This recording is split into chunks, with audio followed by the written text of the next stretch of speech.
तो दोस्तों, मूवी की स्टोरी को 2 घंटे में ख़त्म करने के बजाय 2 पार्ट्स में दिखाने का ट्रेंड बहुत ही ज़्यादा बढ़ता चला जा रहा है और केजीएफ मूवी भी इसी ट्रेंड को फ़ॉलो कर रही है। 2018 में आई ये मूवी इतनी अच्छी निकलेगी, किसी ने भी नहीं सोचा था। इस मूवी की स्टोरी बहुत ही इंटरेस्टिंग है पर थोड़ी कॉम्प्लेक्स भी है और अब इस फ़िल्म का दूसरा पार्ट यानी चैप्टर 2 आने वाला है। लेकिन सेकंड पार्ट देखने के लिए आपको इसका पहला पार्ट देखना बहुत ज़रूरी है। इसलिए आज मैं आपको केजीएफ चैप्टर 1 की पूरी स्टोरी शॉर्ट में बताऊँगी, तो आइए देखते हैं। तो मूवी की शुरुआत होती है और हमें 1981 का टाइम दिखाया जाता है। यहाँ इंडिया की प्राइम मिनिस्टर एक आदमी का डेथ वारंट साइन कर रही होती हैं, ये बोलकर कि वो एक बहुत खतरनाक क्रिमिनल है और किसी को भी इसके बारे में कभी भी पता नहीं चलना चाहिए। यहाँ बात हो रही है मूवी के हीरो, जिसका नाम है रॉकी। इसके बाद हमें सीधा 2018 का टाइम दिखाया जाता है। यहाँ पर फेमस जर्नलिस्ट आनंद इंगलगी एक बुक पब्लिश करते हैं जिसमें वो रॉकी की पूरी ज़िंदगी के बारे में लिखेंगे। गवर्नमेंट इस बुक को बैन कर देती है और उसकी सभी कॉपीज़ को जला दिया जाता है।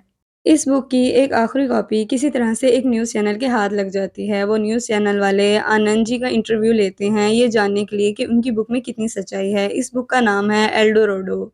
जिसका मतलब है खोया हुआ सोने का शहर। आनंद जी खुद इस किताब की कहानी बताना शुरू करते हैं। बात है 1951 की। कोलार डिस्ट्रिक्ट में खुदाई के दौरान किसानों को अजीब से पत्थर मिलते हैं। फिर इस जगह की इन्वेस्टिगेशन करने के लिए कुछ पुलिस ऑफिसर्स आते हैं जिनमें सूर्यवर्धन भी था, जो वहीं का रहने वाला था, एक पावरफुल आदमी। जब ये बात पक्की हो गई कि वो पत्थर सोने के हैं, तब सूर्यवर्धन ने सभी गवर्नमेंट ऑफिसर्स को मार डाला ताकि ये खबर बाहर ना जाए। जिस दिन ये घटना हुई, पास के गाँव में एक बच्चे का जन्म होता है, जो कि मूवी का हीरो बनने वाला था, जिसके बारे में हम आगे बात करेंगे। कॉलर में गोल्ड निकलने की वजह से वो जगह कहलाई कॉलर गोल्ड फील्ड्स यानी केजीएफ और ये एक असल जगह है। कर्नाटक, जहाँ पहले गोल्ड माइनिंग हुआ करती थी लेकिन किसी वजह से बंद हो गई। केजीएफ तो असली जगह है लेकिन ये मूवी की कहानी असली नहीं है, ये सिर्फ़ एक कहानी है। सूर्यवर्धन ने इस जगह को गवर्नमेंट से 99 सालों के लिए रिलीफ़ पर ले लिया और वहाँ नराची नाम की एक कंपनी बनाई और सबको ऐसा दिखाया कि ये एक लाइमस्टोन माइन है यानी चूने के पत्थर की कान। सूर्यवर्धन कई लोगों को नराची में लाकर ज़बरदस्ती काम करवाता है। इस कंपनी को अच्छी तरह मैनेज करने के लिए उसने 5 पार्टनर्स बनाए, जो कि हैं कमाल, एंड्रयू, राजेंद्र देसाई, गुरु पांडियन और सूर्यवर्धन का भाई अधीरा। अधीरा को छोड़कर बाकी सब पार्टनर्स केजीएफ से बाहर दूसरे शहरों में बिजनेस संभालते थे। उनका ये गोल्ड स्मगलिंग का बिजनेस काफ़ी ज़ोरों पर चल रहा था लेकिन 1978 में सूर्यवर्धन को हार्ट अटैक आया और उसकी तबीयत बहुत ख़राब हो गई। जिसके बाद कंपनी के सभी पार्टनर्स केजीएफ पर कब्ज़ा करने की सोचने लगे। सूर्यवर्धन ने बीमारी की हालत में अपने बेटे गरोड़ा को इस कंपनी का मालिक बना दिया। पर ये बात सूर्यवर्धन के भाई अधीरा को पसंद नहीं आती, इसलिए गरोड़ा को मारने की कोशिश करता है पर कामयाब नहीं हो पाता, लेकिन गरोड़ा अधीरा को मारने में कामयाब हो जाता है। अब गरोड़ा वहाँ पर राज करने लगा, वो बहुत ज़ालिम था इसलिए सभी पार्टनर्स उससे नफ़रत करते थे। ये सब तो हुई बाकी कैरेक्टर्स की बात, अब बात करते हैं मूवी के मेन कैरेक्टर यानी रॉकी की।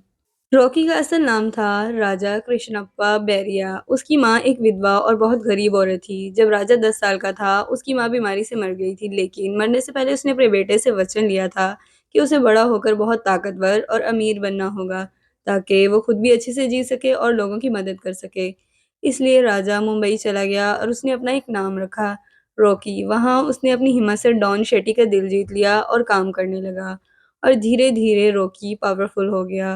वो अच्छों के लिए बहुत अच्छा था लेकिन बुरों के लिए बहुत बुरा। वो डॉन शेट्टी का ख़ास आदमी बन गया और मुंबई में गोल्ड स्मगलिंग का पूरा काम सँभालने लगा और धीरे-धीरे बहुत ज़्यादा फ़ेमस हो गया। 1978 में शॉर्टी का बॉस एंड्रियोस जो कि केजीएफ पार्टनर में से एक है, वो रॉकी को एक काम सौंपता है। काम पूरा करने के बदले में वो रॉकी को पूरे मुंबई ऑफ़र करता है। इस काम के लिए रॉकी को जाना पड़ता है बेंगलुरु, जहाँ राजेंद्र देसाई जो कि केजीएफ का एक और पार्टनर है, रॉकी को मिलता है और उसे गरोड़ा को मारने का कहता है। सभी पार्टनर्स एक प्लान बनाकर गरोड़ा को बेंगलुरु बुलाते हैं, लेकिन गरोड़ा इस प्लान के बारे में पहले से जानता था, इसलिए वो पूरी तैयारी के साथ आया था। अगर गरोड़ा चाहता तो वो अपने तमाम दुश्मनों को मार सकता था, लेकिन उसने कसम खाई थी कि अपने बाप के ज़िंदा रहने तक वो किसी भी पार्टनर को नहीं मारेगा। इसलिए वो बिना किसी को नुकसान पहुँचाए चला जाता है। अब उसके जाने के बाद सभी पार्टनर्स के पैरों तले ज़मीन फिसल गई, क्योंकि उन्होंने शेर की पूँछ पर पाँव रख दिया था। लेकिन रॉकी ये फैसला करता है कि वो गरोड़ा को उसी की गाड़ में जाकर मारेगा। सभी पार्टनर्स इस नए प्लान पर काम करना शुरू कर देते हैं और एक अंदर के आदमी के ज़रिए केजीएफ की खुफिया जानकारी रॉकी को देते हैं। नाराज़ी में काम करने के लिए बहुत से लोगों को ज़बरदस्ती उठाकर लाया जाता था। ऐसे ही जब गरोड़ा के आदमी एक गाँव में आदमियों को उठाने के लिए गए, तो रॉकी वहाँ पहुँच गया और गाँव के लोगों में शामिल हो गया और नाराज़ी में घुस जाता है। वहाँ जाने के बाद उसे समझ में आता है कि वो जगह कितनी खतरनाक है। वहाँ तकरीबन 20,000 लोगों को बंदी बनाकर रखा गया था और उनसे 12 घंटे काम करवाया जाता था और कमज़ोर लोगों को मार दिया जाता था। वहाँ के गार्ड्स बहुत खतरनाक थे, रूल्स तोड़ने वालों को फ़ौरन ही गोली मार देते थे। नाराचिंग के माइनिंग एरिया से थोड़ी दूर पर गरोड़ा का महल था, जहाँ पर उसका बाप और भाई उसके साथ रहते थे। महल की सिक्योरिटी बहुत ही मज़बूत थी, कोई भी आसानी से यहाँ नहीं आ सकता था। रॉकी ने वहाँ पर रहकर पूरी जगह का अच्छी तरह मुआयना कर लिया था। उसने महल तक पहुँचने का रास्ता भी ढूँढ लिया था। अब बस वो सही मौके की तलाश में था। वहाँ रहते-रहते रॉकी ने कई लोगों को बुरी तरह मरते हुए देखा। पहले तो वो चुप रहा, लेकिन एक दिन जब वो गार्ड्स एक अंधे आदमी को मारने वाले थे, तब रॉकी खुद को रोक नहीं पाता। वो बूढ़े को बचाने के लिए 30 गार्ड्स को मार डालता है। अब वो सबकी नज़रों में हीरो बन जाता है। रॉकी इन 3 गार्ड्स की लाशों को जलाकर अपने लोगों को एक सिग्नल भेजता है कि वो अब मुकम्मल तौर पर तैयार है। तभी एक बड़ा राज सामने आ जाता है कि सूर्यवर्धन का एक बड़ा बेटा विराट अपने भाई गरोड़ा को मारने में शामिल है।